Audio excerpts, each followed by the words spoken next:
Bênção então, queridos. Vamos fazer uma oração. Vamos pedir a Deus novamente que possa estar nos conduzindo, amém? Pai, em nome de Jesus, nós queremos mais uma vez clamar a Ti pela Tua graça, pela Tua misericórdia, Pai. Te pedir que mais uma vez o Senhor possa estar nos tomando em Tuas mãos e nos usando, Pai, como vasos de honra nas Tuas mãos, Pai.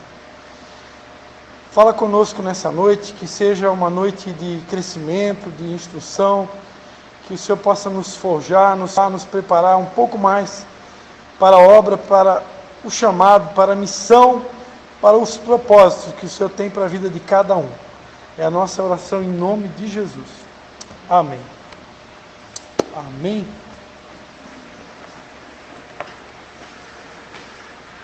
Amém aí?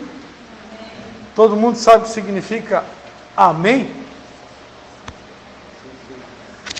Geralmente a gente fala, né, que amém significa assim seja. Mas não é só isso, né? Amém é um tetragrama no hebraico, né, que significa Adonai, o Senhor do universo, é o Senhor da verdade. Então quando você fala amém em hebraico, você está dizendo Adonai, o Senhor do universo, é o Senhor da verdade. Jesus sempre quando ele falava, ele dizia, em verdade vos digo. No Salmo 51 diz que Deus ama a verdade no íntimo. Então Deus é o Deus da verdade. A escola de líderes é um lugar também para se aprender sobre Deus, né? Principalmente para aprender sobre Deus. E uma das características do caráter de Deus é que Ele não pode mentir. Com Deus não trabalha com mentira, Deus só trabalha com verdade. Mas não é errado também a interpretação do assim seja, porque amém também na língua portuguesa é concordância, né? Então quando eu falo amém, eu estou concordando. E se eu não concordo, eu não preciso dizer amém, né? Porque tem muitas pessoas que às vezes não prestam atenção no que está sendo falado e acaba dizendo que tem alguém aqui na frente falando uma heresia ou uma besteira, aí você está distraído e fala amém. E aí você pode daqui a pouco até estar colhendo alguma coisa porque falou um amém no momento inoportuno. Escola de líderes é também um momento de curiosidades. Queridos, a gente está estudando então sobre a meditação bíblica, estamos na lição 3, né? Como é feliz aquele que não segue o conselho dos ímpios, não imita a conduta dos pecadores, nem se assenta na roda dos escarnecedores. Ao contrário, a sua satisfação está na lei do Senhor, e na sua lei medita de dia e de noite. Este daí será como árvore plantada à beira das águas correntes, dará o seu fruto no tempo certo, e as suas folhas não murcham, tudo o que ele fizer prosperará. Diga-se de passagem, como Deus tem falado comigo, não sei como vocês, sobre o tempo certo. A palavra de Deus diz em Eclesiastes 3 que para tudo tem um tempo certo. E como é difícil esperar. Ah, é? Foi a Maria? Já estou sabendo das novidades. As conversas chegam rápido, as notícias boas. E quando a gente começa a nossa caminhada cristã, Deus começa a fazer promessas para a gente. E conforme a dimensão dos sonhos, dos propósitos, dos projetos que Deus tem para cada um aqui, maiores serão as promessas. E quanto maiores forem as promessas, maior será o tempo de preparação para alcançar essas promessas, porque ninguém vai colocar a mão, né, nas promessas sem estar preparado. Não sei aqui quem lembra, né, na Bíblia, aquele episódio, né, quando Moisés enviou 12 espias para espiar a terra prometida, e eles chegaram de lá trazendo um cacho de uva, e diz a Bíblia que eles precisavam de mais de uma pessoa para carregar uma espécie de um varal, né? O tamanho da fruta, o tamanho do cacho de uva. Então, terra prometida tem promessas, promessa grande tem esforço para carregar, para alcançar, e tem um tempo da preparação. Deus não entrega nada para a gente sem a gente estar preparado. Então, como Deus tem falado comigo nesses dias sobre isso, como Deus tem me amassado, como Deus tem me quebrado, Porque quanto mais tempo a gente tem de caminhada, mais tempo a gente já passou. Vivendo, ouvindo, ensinando. E aí vem aquela sensação assim, poxa, aquela promessa que eu recebi há 15 anos atrás, há 20 anos atrás, há 30 anos atrás, será quando que vai se cumprir, né? E às vezes a gente tem aquela sensação que tem promessas que está muito próximo da gente colocar a mão nelas, mas ainda não colocou. Então a gente precisa perseverar. Dá uma cutucada aí no irmão que está do seu lado aí, diga para ele, persevere. Não olhe para trás. Avance. Amém? Os que olham para trás não são aptos para o reino dos céus. Então a gente não pode olhar para trás. Tem que ficar firme, continuar marchando, porque logo ali a Bíblia diz, se não desfalecermos, alcançaremos as promessas. Tem um texto lá em Gálatas que eu amo, que diz assim, né? No que depender de nós... façamos o bem a todos, né? E principalmente da família da fé, e não deixamos de plantar o bem, não deixamos de fazer o bem, porque se não desfalecermos, se nós não esmorecermos no meio do caminho, se a gente não desanimar, se a gente não parar, nós vamos chegar lá. As bênçãos vão ser alcançadas. Amém? Não sei o que a Maria pregou na célula, mas se tem a ver com isso, glórias a Deus, e o Espírito é o mesmo. Amém? Eu só sei que ela pregou na célula, porque hoje eu fui visitar a minha mãe, e ali rapidamente ela comentou, né? Que a Maria fez a abertura do culto, que foi uma bênção, e depois acho que convidaram para pregar na célula. É isso? Agora é só transmitir a glória para Deus, né? Amém? Mas é isso aí, amados. É para isso que vocês estão na escola de líderes. E glórias a Deus também pela minha mãe, pelos meus pais, né, que têm dado oportunidade, que têm reconhecido, né, pessoas. E a palavra de Deus diz que não cai um fio de cabelo da nossa cabeça sem o consentimento de Deus. E a palavra de Deus também diz no Salmo 103 que Deus, ele reina sobre tudo. Deus, ele nunca perde o controle. Eu preguei, acho que foi aqui, ou foi em Blumenau, agora final do ano, aquele versículo que diz, né, que o mundo jaz no maligno. É verdade, o mundo jaz no maligno. Ou seja, o mundo, ele está sob influência do maligno. Mas Deus em nenhum momento perde o controle. Deus permitiu o presidente A assumir, Deus permitiu alguém estar lá ocupando uma cadeira no STF, Deus permitiu alguém sentar numa cadeira lá como presidente do Senado. Deus está no controle. Nada acontece sem a permissão dele. A palavra de Deus diz em Daniel que Deus institui reis e Deus destitui reis. Quando Deus diz chega para alguém, acabou. E quando Deus decide honrar alguém ou dar uma oportunidade para alguém, ninguém tem como impedir isso. E se por um acaso a minha hora não chegou ainda, ou eu não fui colocado em nenhum lugar de honra, é porque tudo tem um tempo determinado. E felizes são aqueles que aprendem isso. Porque se a gente aprende isso, nós não vamos murmurar, nós não vamos reclamar, a gente não vai achar que é melhor que Deus, porque se é verdade que Deus está no controle de tudo, e está, né? Pois eu dou o versículo bíblico aí para você. Sempre que eu reclamo ou eu murmuro de alguma coisa, é como se eu estivesse dizendo assim, Deus, se eu estivesse no teu lugar, eu faria tudo diferente. Porque eu não permitiria o presidente tal assumir, eu não permitiria tal pessoa estar na frente do STF, eu não permitiria tal pessoa ser ungida, eu não permitiria isso, eu não permitiria aquilo. Mas pode ter certeza, em tudo Deus está trabalhando nas nossas vidas. Se é verdade que Ele é o oleiro e nós somos o vaso, não pensem vocês que nós vamos ser moldados nas facilidades. Quando tudo está dando certo, é só molezinha, é só bênção, é só vitória, o pastor, eu tenho o melhor pastor do mundo, a melhor pastora do mundo, ela nunca falha, o meu professor da escola de líderes também é uma bênção, ele nunca erra, tomara a Deus que nunca chegue atrasado. E não, amados, é bom quando as coisas funcionam, quando as coisas fluem, quando as coisas acontecem, é muito bom. Mas às vezes, e na maioria das vezes, nós somos tratados quando as coisas não acontecem. Eu sei que minha mãe parece que ela andou pregando sobre amor aqui no culto, né? Ela não entrou em detalhes, mas a Bíblia diz que o amor, ele tudo espera, tudo suporta, tudo sofre. Então, quando é que eu sou provado na prática do amor? Né? Viver o amor do tipo de Deus.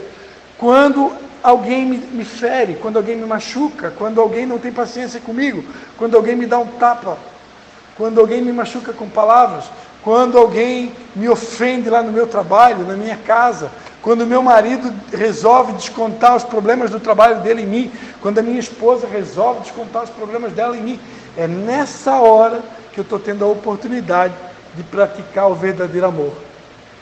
Engolir o sapo, fechar a boca, respirar fundo, contar até 12, não pagar o mal com o mal. Aí eu pergunto para vocês, é fácil? Se fosse fácil, ninguém estava sentado aqui agora para tentar aprender alguma coisa nova, para poder se tornar uma pessoa melhor e vencer esses gigantes. Porque todo dia tem um gigante, todo dia tem um leão, todo dia tem um urso, todo dia. Não é fácil, mas Jesus prometeu que estaria conosco todos os dias, até a consumação do século. E Ele também prometeu que não daria nenhum fardo maior do que a gente poderia suportar, antes com a provação, ou com a tentação, que o diabo nos tenta, Deus nos prova, Ele nos daria o escape. Se está escrito que Deus dá o escape, basta nós acreditar, ficar firme, porque na hora certa o escape vem, e aí a tempestade se acalma, e fica tudo em paz. Está todo mundo aí? Vamos lá então para a apostila? Foi só a abertura do Espírito Santo. A abertura a gente deixa para o Espírito Santo comandar, e o resto a gente vai aqui seguindo a apostila. A gente está no item 3, a importância da meditação bíblica. Qual que é a página aí de vocês? Página 45. Então vamos lá, página 45, a importância da meditação bíblica. Será que é importante? Será que é importante meditar na palavra de Deus? Deus, na sua soberana vontade, tem muitas formas de falar com o homem. Olha só o que diz a Bíblia em Jó. Jó 33.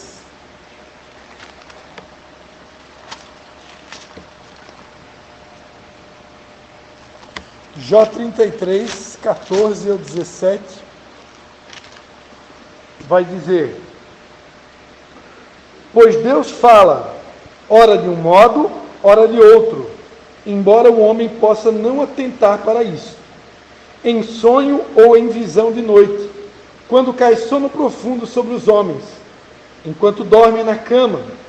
Ele pode falar-lhes aos ouvidos e atemorizá-los com avisos, para apartar o homem do seu desígnio e livrá-lo do seu orgulho, para preservar a sua alma da cova e a sua vida de perecer pela espada. Amém? Então, Deus, na sua soberana vontade, eu já devo ter falado isso aqui em outras aulas, Ele tem muitas maneiras de comunicar com a gente. A palavra de Deus fala que Deus fala por sonhos, Deus fala por visões. Perante a Bíblia, Deus pode usar até um animal, né? Quem lembra que Deus usou um jumento, né, para falar? Deus pode usar um animal. A Bíblia diz que até as pedras vão clamar, se a gente ficar calado quando deve falar. Quando Deus nos dá uma oportunidade para pregar o Evangelho para alguém, a gente se cala. Daqui a pouco as pedras vão começar a clamar perto de você. Eu já tive essa experiência. Lá num bairro chamado Galera. Eu estava indo para o Rolador. E tinha uma pessoa dentro do carro comigo, e Deus falou para mim falar uma coisa para aquela pessoa, e eu me calei. E aí começou uma trepidação de pedra debaixo do carro. E olha que aquela estrada não tem tanta pedra assim. No calçado ali agora não, né? Ainda tem estrada de chão ali ainda? Tem, né? Tem, né?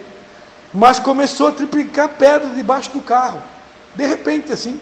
E na mesma hora o Espírito Santo me lembrou, até as pedras vão clamar se você não abrir a boca. É real. Então Deus fala, irmão. Deus fala. O tempo todo Ele está falando. E uma delas é através da sua palavra revelada. Já falei aqui na aula passada que é a principal. Nesse tipo de comunicação, a meditação bíblica é um instrumento de grande importância. Então, não custa repetir, meditação bíblica, para mim, é sem dúvida uma das principais maneiras que Deus fala com a gente. É como Jesus mesmo falou para Satanás lá no deserto, né? Não só de pão viverá o homem, mas de toda palavra que procede da boca de Deus. Então a palavra de Deus é o próprio Deus falando. Só o fato de você ler já é Deus falando. E quando você medita, pondera, reflete, o Espírito Santo ele começa a falar nas entrelinhas, ele começa a mostrar coisas que estão além da letra, porque a Bíblia diz que a letra mata, mas o Espírito vivifica. A Bíblia não é um livro para se interpretar apenas pela emoção, pela alma, com os olhos humanos. O ideal é que nós sempre pedíssemos ao Espírito Santo de Deus para nos iluminar, para nos orientar, para falar conosco enquanto a gente medita. Porque o Espírito Santo ele tem poder de revelar aquilo que está nas entrelinhas. E aí Deus começa a falar com você no profundo, durante o período da meditação. Quantos estão entendendo? Então vamos lá. Nesse tipo de comunicação, a meditação bíblica é um instrumento de grande importância. Primeiro, para sermos regenerados. Deus quer nos regenerar através da sua palavra. Lembra que Jesus disse, o espírito está pronto, mas a carne é fraca. Então a nossa carne precisa ser convertida. Jesus disse para um mestre da lei chamado Nicodemos, quem não nascer de novo não pode ver o reino de Deus. Então, eu preciso passar por um processo de regeneração. 1 Pedro 1,23 diz, sendo de novo gerados, não de semente corruptível, mas da incorruptível, pela palavra de Deus, que é viva e que permanece para sempre. Como o pecado produziu a morte espiritual nas pessoas, a salvação em Cristo Jesus forneceu a vida espiritual. Então o pecado produz morte, e a palavra de Deus, ela produz vida. Porque a palavra de Deus é uma semente. E a salvação, através de Jesus Cristo, fornece para nós a vida espiritual. Esse texto nos fala da semente que é a palavra de Deus, que produziu a nova vida em nós e que nos gerou novamente através do poder do Espírito Santo, tornando-nos membros da nova criação de Deus. Então a palavra de Deus, amados, ela é que alguém, né? Alguém lembra aqui que o pastor Cristian pregou aqui no culto de dia 31? Salmo 126, né? O homem que sai, semeando e chorando, né? Vai voltar com os seus feixes, né? Então, a palavra de Deus, ela é uma semente. Sempre que você compartilha ela, você está plantando uma semente no coração de alguém. E a Bíblia diz que essa semente é uma semente incorruptível. Por quê? Porque ela não tem corrupção aqui, né? Nunca em toda a história a gente viveu um período de tanta mentira, de tanto fake news, de tanta corrupção. Nunca imaginei na vida que ia chegar um momento que você agora teria que, garimpar uma notícia, garimpar um telejornal para saber quem está falando a verdade. Eu nunca imaginei, que na idade que eu estou vivendo, meus 47 aninhos, que eu ia ver isso. Porque tinha uma época que a gente ligava no jornal, seja a Band, seja a Rede Globo de televisão, seja a Record, seja a SBT, você ouviu a notícia, você acreditava que aquela notícia era verdadeira, e ninguém perdia tempo para checar. Hoje, você Você tem que escolher antes quem você vai ouvir. Você nem deve ligar alguns canais. Porque já sabe que alguma delas é plim-plim lixo, né? Então, é bom nem ligar aquele canal. Por quê? Canais de televisão que apoiam o aborto, que apoiam homem com homem, mulher com mulher, né? Incentivando, né, o casamento entre pessoas do mesmo sexo, coisas que a palavra de Deus condena. Então, eu não deveria nem ligar essa TV aí, né? Vai que daqui a pouco você vai ligar lá e dá um plim-plom e queima lá a TV de tubos. Não tem mais TV de tubos, né? Agora é plasma, como é que chama? É Smart TV. Então, hoje eu tenho que selecionar o conteúdo, porque infelizmente, agora, aqui ó, a palavra de Deus é incorruptível, aqui só tem verdade, aqui não tem mentira. Efésios 2, 1 a 3, alguém pode selecionar aí, Efésios 2, de 1 a 3, depois outra pessoa, Tiago 3, 5, e eu pego aqui para ajudar 2 Coríntios 5, 17, e aí a gente ganha tempo. 2 Coríntios 5, 17.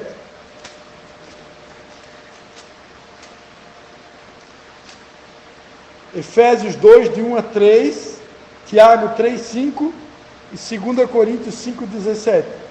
Alguém achou Efésios 2, de 1 a 3 aí? Pode falar em voz alta aí. Ele vos vivificou, estando vós mortos nos vossos delitos e pecados, nos quais outrora andaste segundo o curso deste mundo, segundo o príncipe das potestades do ar, do espírito que agora opera no filho de desobediência, entre os quais todos nós também antes andávamos nos desejos da nossa carne, fazendo a vontade da carne e dos pensamentos, e éramos, por natureza, filhos da ira, como também os demais. Mas Deus, sendo rico em misericórdia, pelo seu muito amor com que nos amou, estando nós ainda mortos em nossos delitos, nos vivificou juntamente com Cristo. Pela graça sois salvos. Até aqui tá bom. Alguém achou Tiago aí? Está gravando aqui na taxa. Assim também a língua é um pequeno membro, e glórias de grandes coisas. Vede quão grande bosque um pequeno fogo incendeia. A língua também é um fogo como mundo de iniquidade. A língua está posta entre os nossos membros, e contamina todo o corpo, e inflama o curso da natureza, e é inflamado pelo inferno. É forte, Brasil. Agora, 2 Coríntios 5,17. Portanto, se alguém está em Cristo, nova criatura é. As coisas velhas já passaram. Tudo se fez novo. Ok? Então, veja que Deus, Ele quer remover toda a carnalidade que há em nós, quer aniquilar de uma vez por todas a natureza do velho homem, esse velho homem que não tem paciência, esse velho homem que tem a boca grande, esse velho homem que só faz bobagem, e Ele quer nos regenerar, Ele quer nos tornar um novo homem, porque está escrito que aquele que está em Cristo é uma nova criatura, um novo homem, é uma nova pessoa. Essa pessoa que você está sentado aí do lado, daqui a alguns meses, ela não será mais a mesma pessoa, ok? E daqui a alguns anos, ela será uma outra pessoa ainda. Esse é o poder da palavra de Deus. A palavra de Deus tem esse poder, de nos tornar uma nova pessoa. E a gente vai, Romanos 12, 2, né? Não vos conformeis com esse século, mas transformados pela renovação do vosso entendimento, né? Para que experimenteis qual seja a boa, perfeita e agradável vontade de Deus. Então, a nossa mente vai sendo renovada, à medida que a nossa mente vai sendo transformada, eu vou me tornando uma nova pessoa. Ok? 3.2. Para olharmos para a palavra de Deus, e nela vermos-nos a nós mesmos como num espelho. Então, a importância de meditar na palavra de Deus, a palavra de Deus ela funciona como um espelho. Quando eu olho para ela, ela funciona como um espelho que começa a mostrar as minhas ruguinhas, né, os sinalzinhos, as linhas de expressão. Está na hora de fazer a sobrancelha, né, Kátia? Está na hora de botar um lapisinho no olho aí, para não ficar tão parecido com os meninos. Um lapisinho no olho, um blushzinho, um batonzinho, deixa as mulheres diferentes. Só uma dica aí. O segredo da maquiagem, menos é mais. Se alguém discordar, fala comigo na saída. E sede cumpridores da palavra, e não somente ouvintes, enganando-vos com falsos discursos. Porque se alguém é ouvinte da palavra e não cumpridor, é semelhante ao varão que contempla no espelho o seu rosto natural, porque se contempla a si mesmo, e foi-se e logo se esqueceu de como era. Aquele, porém, que atenta bem para a lei perfeita da liberdade, e nisso persevera, não sendo ouvinte esquecido, mas fazedor da obra, esse tal será bem-aventurado no seu feito. Tiago 1, 22 a 25. Aqui há uma lição. Devemos evitar a tentação de ver e julgar os outros, analisando o que eles devem fazer, em vez do que nós precisamos fazer. Nós temos um defeito de fabricação terrível. A verdade não é defeito de fabricação, que Deus nos criou perfeito, né? Mas a maldição que vem lá do Éden, né? De Eva e de Adão, que recaiu sobre nós. E por conta disso nós temos uma tendência muito grande de julgar. Quando acontece alguma coisa com alguém, a gente já sai julgando. Ah, pode, com certeza. Com certeza, se isso aconteceu com aquela pessoa, é porque tem brecha, tem pecado. Se não tivesse brecha, não teria acontecido tal coisa. E a gente já começa a pensar um monte de coisa, enquanto a gente deveria pensar em cuidar da nossa vida. Porque cuidar da gente já dá um trabalho tão grande, e aí a gente às vezes quer cuidar da gente e quer cuidar dos outros. Então é muito perigoso.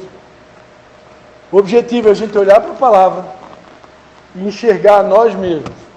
Se eu procurar cuidar de mim, deixar essa palavra me transformar, com certeza eu vou me tornar uma pessoa melhor. Tiago 1, 26.